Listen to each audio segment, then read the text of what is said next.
Hi guys, and welcome back to another video.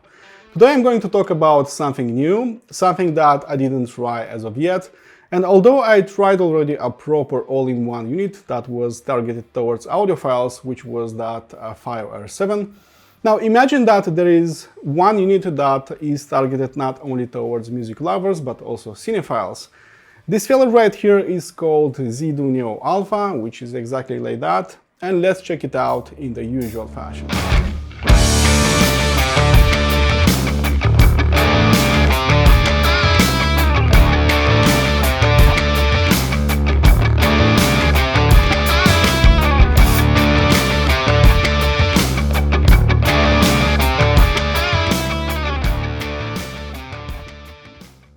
Build quality wise, I'm not dealing with a thick CNC machined aluminum case. As you can see, it's a bent all aluminum chassis, which looks pretty nice. It has a big opening right here, which will help with heat dissipation. It has 4 metallic feet with some foam inlays that will absorb micro vibrations.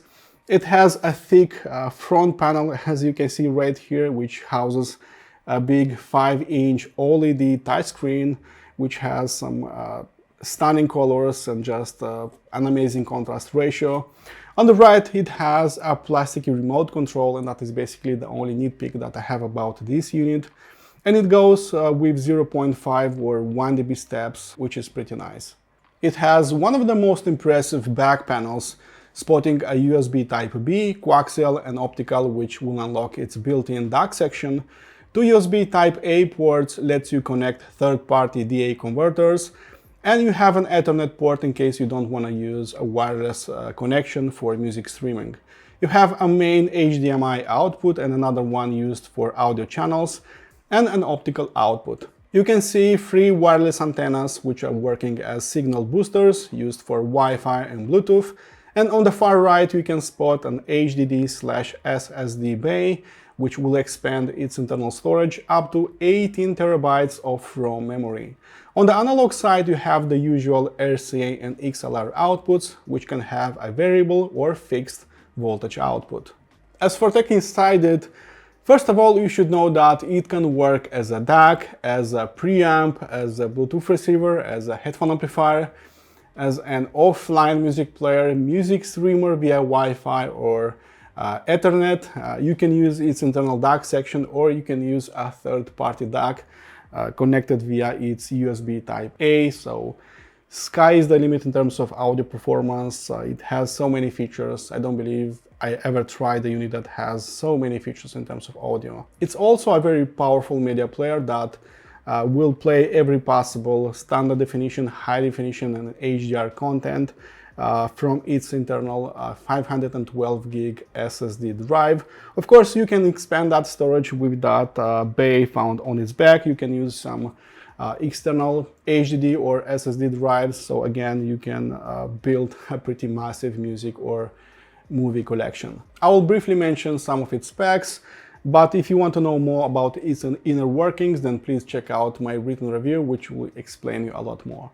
So first of all, it has dual power supply system, and actually a third of its internal space is being occupied by the power supply, which is great. So it has a switching mode power supply and also a linear transformer, so getting the advantages of both techniques, which is low ripple and low noise, which is already a great start. It has an ES9038 Pro DAC chip. It's a flagship DAC chip from ESS Technologies, followed by an amazing XMOS receiver, which unlocked MQA playback, DSD 512 and PCMe 32-bit material, so it can play all that. It has a hybrid current to voltage conversion stage and also a hybrid analog output stage, consisting of several OPA op-amps and plenty of discrete components as resistors and diodes. And sincerely, that is a rare sight with, with mid-class digital analog converters. I saw that on a Gustard 826, so I'm very happy to see that in here as well. Its headphone amplifier section is located somewhere around here. It's an encapsulated one, so I opened it up and I saw 1 dual op-amp and 2 current buffers. So clearly it can drive a few headphones, but don't expect it to drive the LCD4, the Hi-Fi the DAPs. That is not going to happen. Since it was made for audiophiles and cinephiles alike, I'll be splitting this review in two.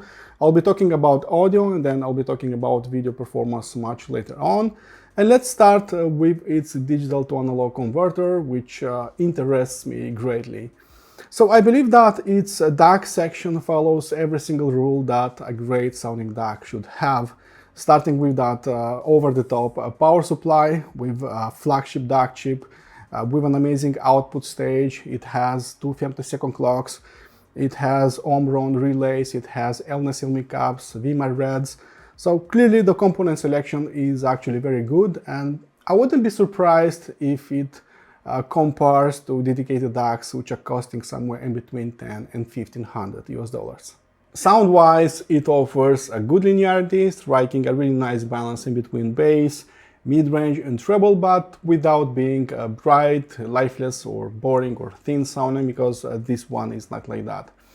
In the first few days I've observed that the bass was stronger, it had a longer decay, it was overpowerful at times because it didn't have any kind of burn-in, but after 2 weeks of non-stop playback, I've observed that the bass is a lot more controlled, it has a faster decay, a faster attack, so clearly the transit response improved.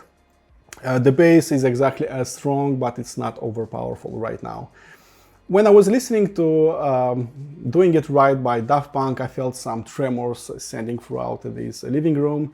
And although my speakers cannot play at 25 Hz, I felt all that energy with my entire body. So clearly it offers a playful type of bass, which is a little stronger compared to the rest of the frequency response. But for me, the real showstopper was actually the mid-range performance, and as I was saying multiple times, with a great component selection, the DAC chip is just one single component, but you have hundreds other things, and of course everything is important. So this one is not sounding like a usual ESS Sabre DAC. It's not thin, it's not lifeless in here, it's not lacking emotions. On the contrary, it has very impressive, actually, mid-range performance. While I cannot call it sweet, warm, or smooth sounding, I believe that it has just the right pitch, it has just the right tonality in terms of mid-range.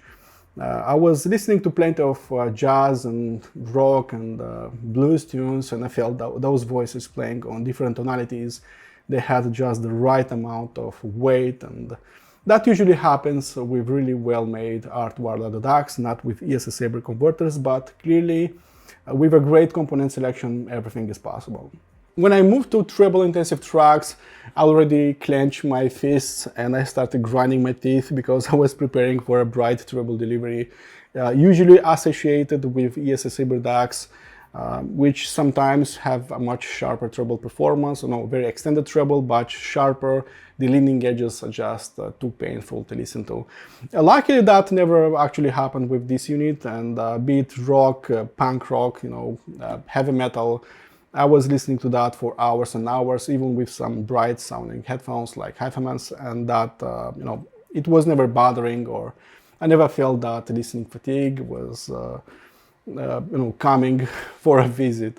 That didn't actually happen. So it's not really as natural sounding as an art-wireless DAC in terms of treble texture, but it has a more relaxed treble delivery. So it's extended, it's clean, you hear everything in the treble, but it's not bothering you that much, which is actually a very good treble performance. At first, it might appear that the treble is not as extended, is not super sharp, but I personally like this kind of more natural type of treble in a way that is not bothersome. And if you tried, or if you checked my SMSL SU10 and Eversolo DAC Z8 reviews, this one sounds more or less the same in terms of frequency response, but especially in terms of treble, which have natural textures but not overblown leading edges.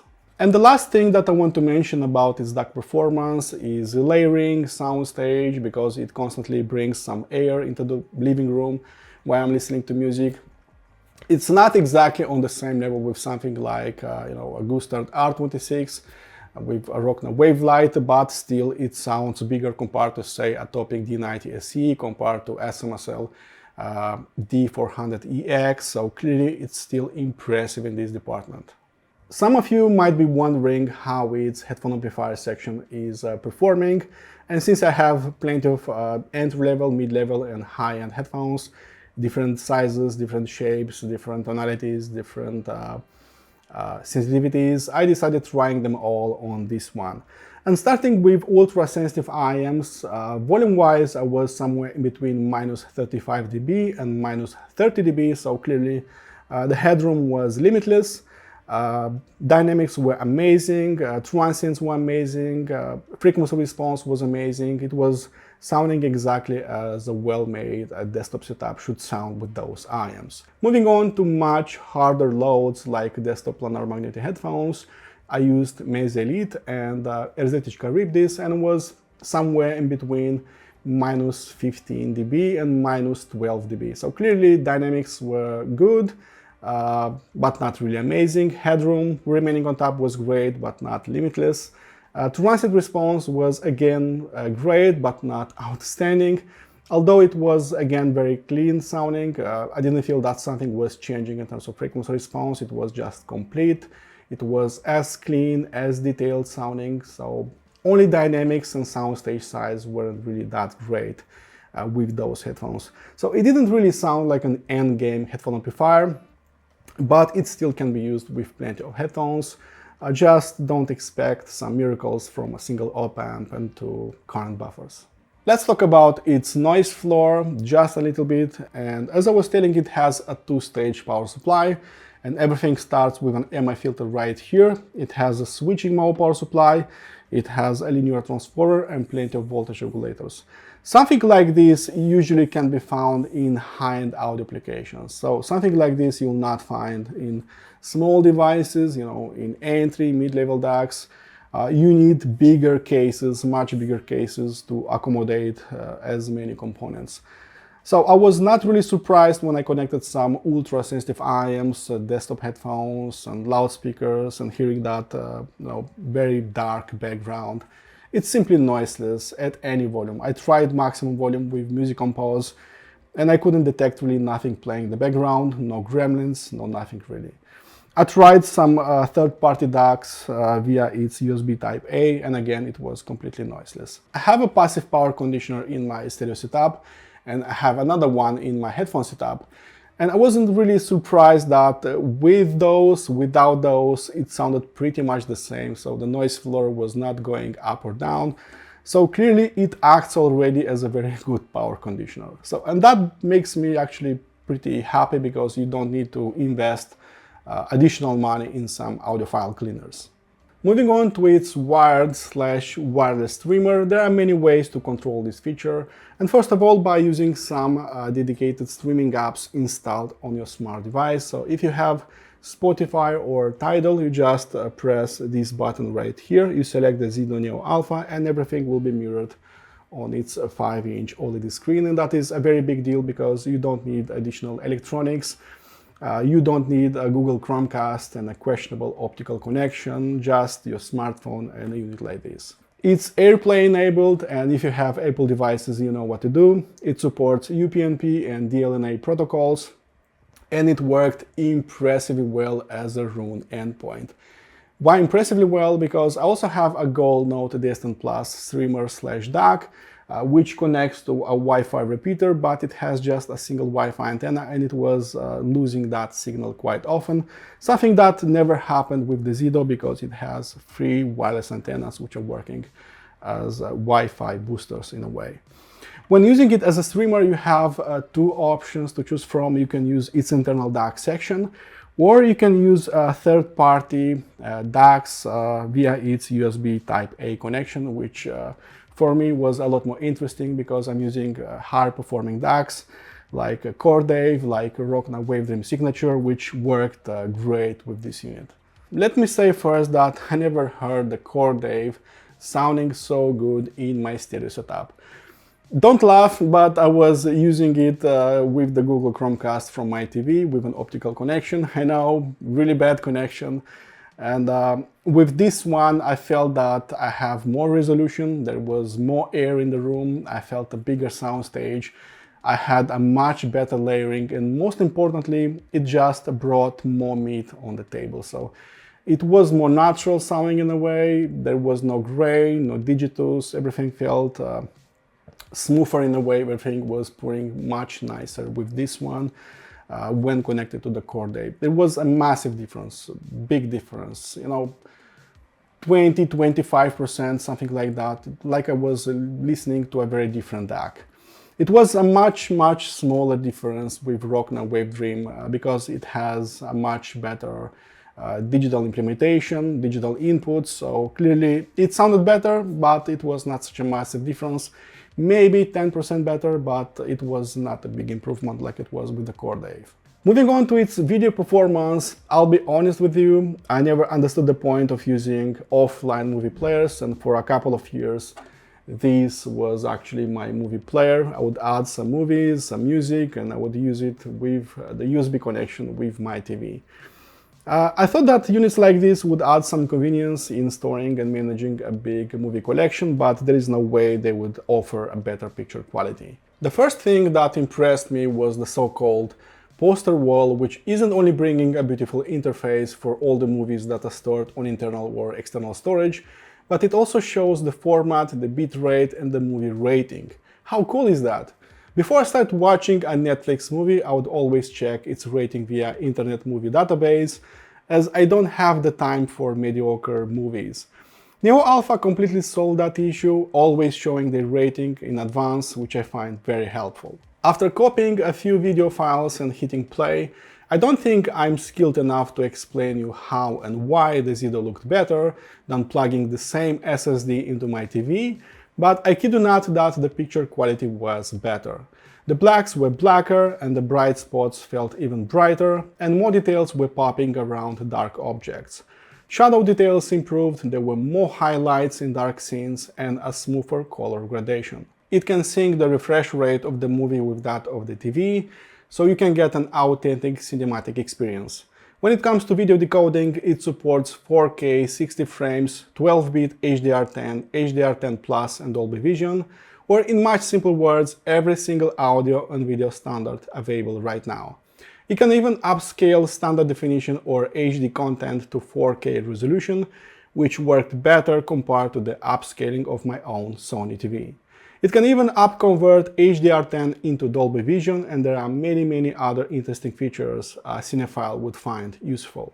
Moving on to my conclusions, its wired and wireless streamer improved the performance of my USB DACs, especially when used as a room endpoint. It followed every single rule that a high-end DAC should have, always providing an extended frequency response, a clean and highly resolving sound. It was always noiseless with ultra-sensitive IEMs, and it had enough power on top with a few planar magnetic headphones. Its media player was equally impressive, providing a sharper and a richer picture compared to the media player of my Sony TV. And sincerely, there isn't that much I can complain about this one, except for that plasticky remote control, easily winning my highest gold award. Alright guys, I hope you enjoyed my review. A much longer in-depth review can be found below, so please check that out. And as usual, listen to plenty of tunes, be positive, and I'll see you soon. Cheers!